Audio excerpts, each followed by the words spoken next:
Hey everyone, I hope you're doing well and welcome back to my channel. So today is officially my 2-month anniversary post my hair transplant. I got it done on the 30th of March 2023 and today is currently the 30th of May 2023. So I am super excited. I'm just really happy that time is going by because I just really want all of this to grow out.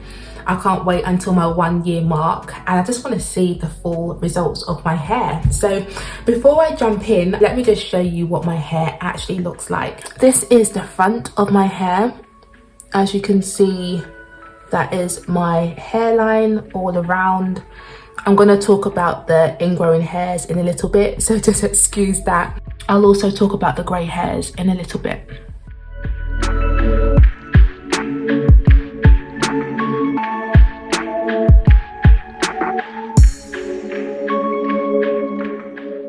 I'm going to turn to my right so you can see what my head looks like from the side.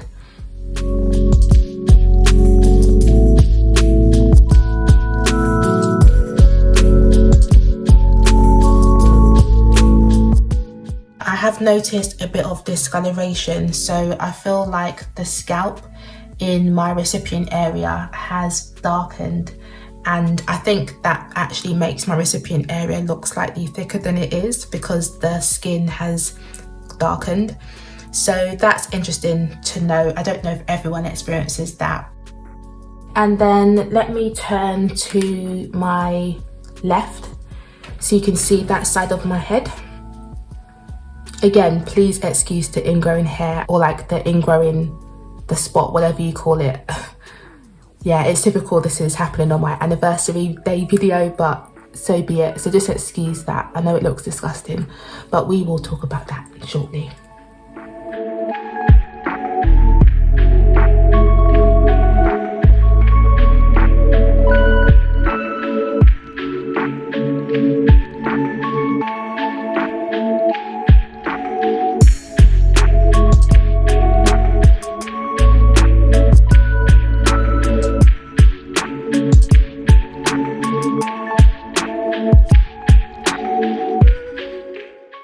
Okay, and then let me turn around so you can see the back of my head, basically the donor area. Just ignore that circle of grey hair. I've had that there for at least the past 5 years or so. So yeah, the hair just always grows grey in that little circle for some reason. You probably can point out my donor area.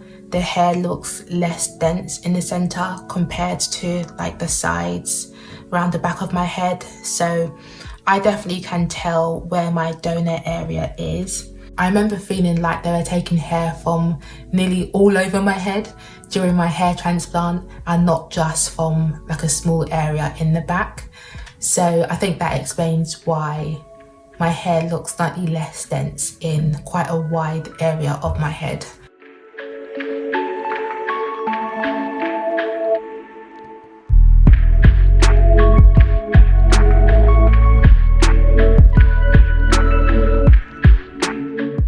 Okay, so yeah, that is what my head looks like at the moment. You know what, I knew that this hair transplant situation is not going to look good until like 6 months, 8 months in.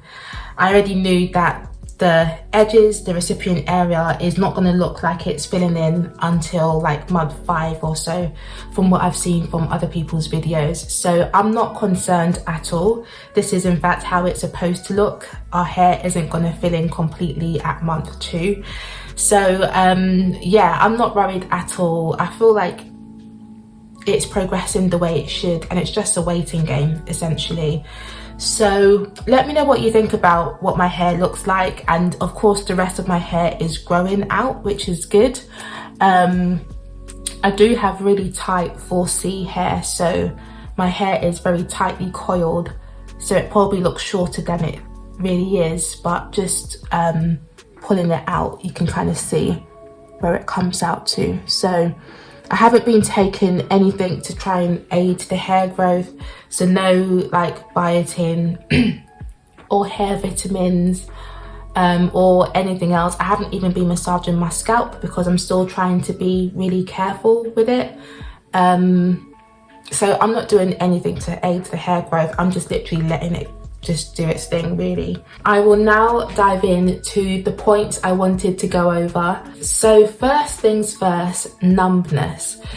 So my head is still numb, or more so the recipient area is definitely still numb. So around here is still numb. Yeah, it's even up here is still numb. I know when like someone is touching that area, but I can't really feel it. I've read from other people's comments that the numbness may last even up to a year or more.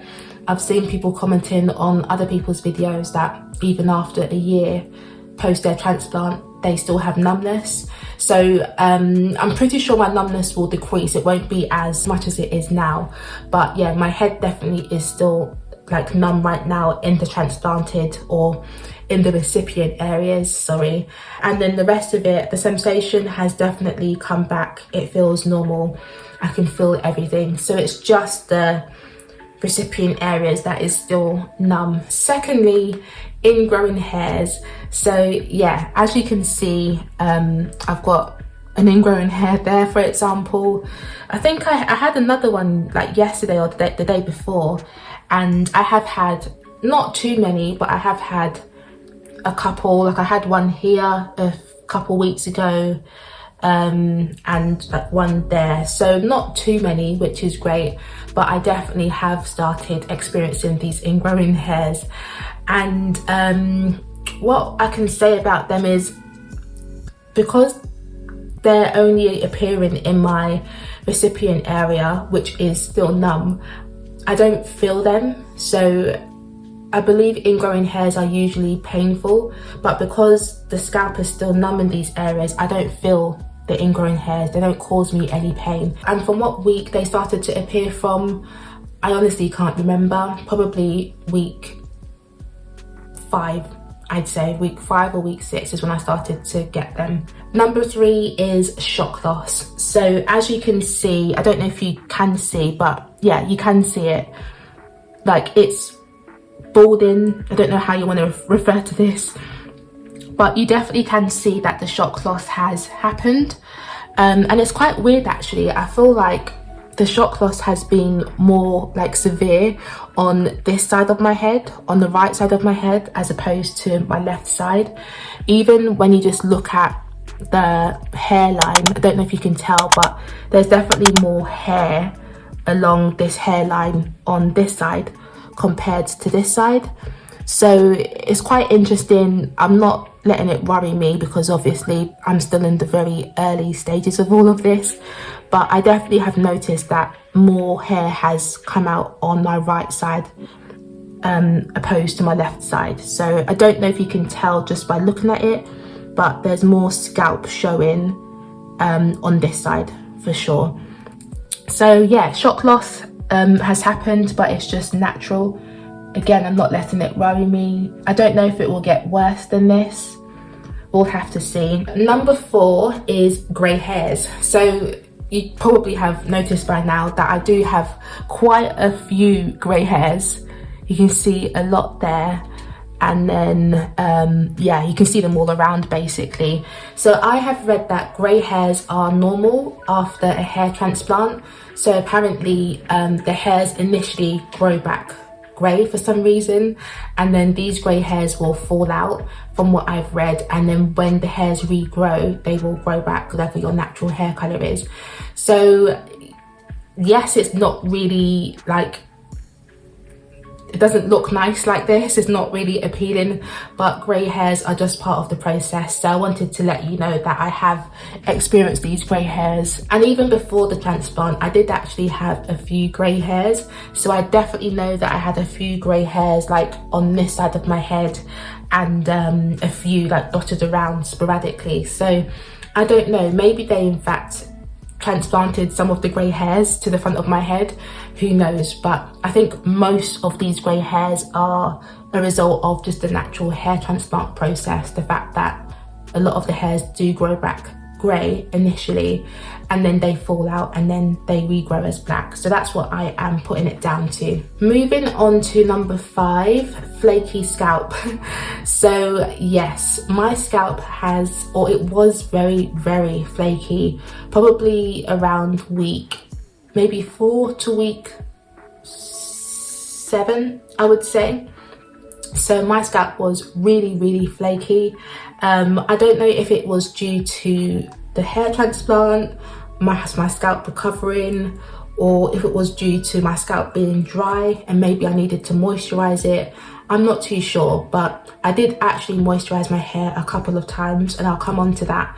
But yeah, my scalp was just really, really flaky. So yeah, I don't know if everyone experiences that, but I definitely experienced an extremely flaky scalp for a couple of weeks. Number 6 is how often I am shampooing. So I guess, just to let you know, I'm still using the shampoo that Heather gave me. I've still got a lot of that bottle left, so it probably will last me these first 6 months is what I'm thinking. In terms of how often I'm shampooing, I don't have a set number of days that I go in between shampoos. Ideally, I would like to shampoo my hair every 4 days, but I'm just lazy and I make excuses. So in practice, I've actually just been shampooing my hair once every week, and then only on good weeks do I shampoo it twice. So I'm adding this during editing because I forgot to mention it whilst I was filming, but I'm still being very gentle whilst I'm shampooing. So I'm not really rough. I make sure that I'm being gentle on all of my head, and for the recipient area, I'm not rubbing it at all. I'm just doing gentle strokes, gentle downward strokes. I don't rub it up, down in all directions, just nice, gentle downward strokes, because I still want to baby that area and treat it treat it with care. And then as for the rest of my head, I do now use circular motions with my hands to shampoo it because it feels like it's back to normal. It doesn't feel tender at all. But I'm not very hard or vigorous with it. I just try and do it gently, or medium gentleness, if that makes sense. So I'm definitely not being really hard and rough whilst I'm shampooing, because I'm just aware that my head is still healing from the transplant. Number 7 is about brushing and combing. So I have started to comb my hair, and the comb that I really like using is an Afro pick. So this is my husband's, but yeah, he gave it to me to use. I still try and be quite gentle with it. I don't be really rough or heavy handed. I try not to bring the comb literally over the recipient areas. In terms of products, whether I'm using products now, so yes, I have started using regular hair products on my hair. I don't know if we're supposed to at this stage. I just haven't been bothered to text aftercare and check. So I have started to use a leave-in conditioner on the rest of my hair, because now that it's growing out, I do want to keep it moisturized, because I'm planning to just grow the rest of this out without having to cut it again, unless I really need to. So yeah, I'm just trying to keep this moisturized where I can. Initially, I was using a natural oil, and then I've since progressed to actually using full-blown hair products.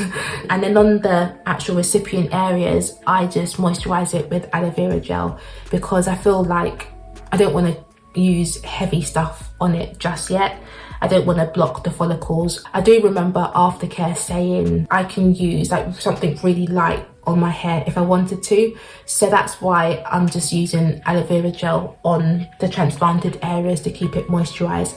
But that's probably once a week. That's not often that I do that. And I am sleeping on a satin pillowcase. I want to ensure that I'm not causing friction to my head, but especially to my recipient areas whilst I'm sleeping.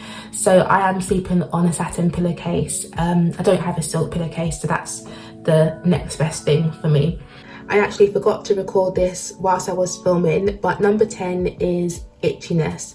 So My scalp isn't anywhere near as itchy as it was in the first few weeks, thank God.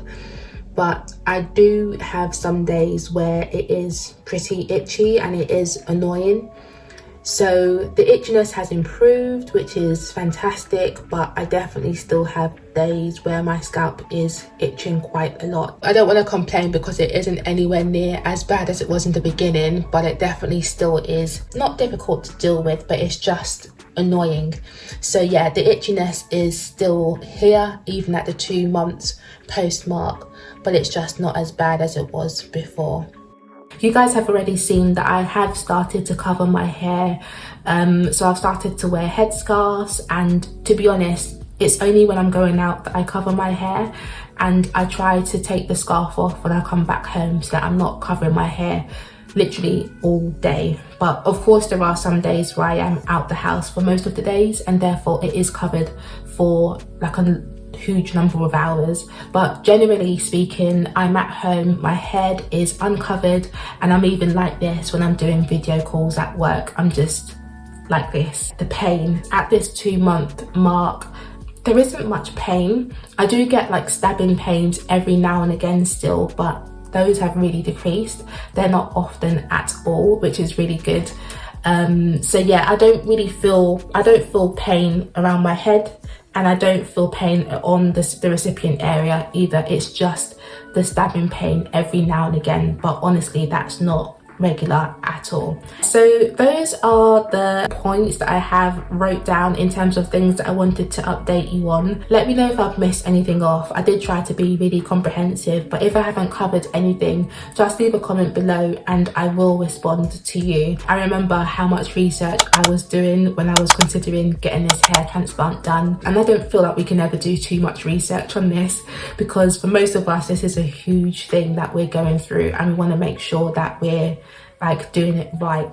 So yeah, let me know if this video was helpful. Like this video if you liked it, if you enjoyed it, and subscribe to the channel to keep updated with me on this hair transplant journey.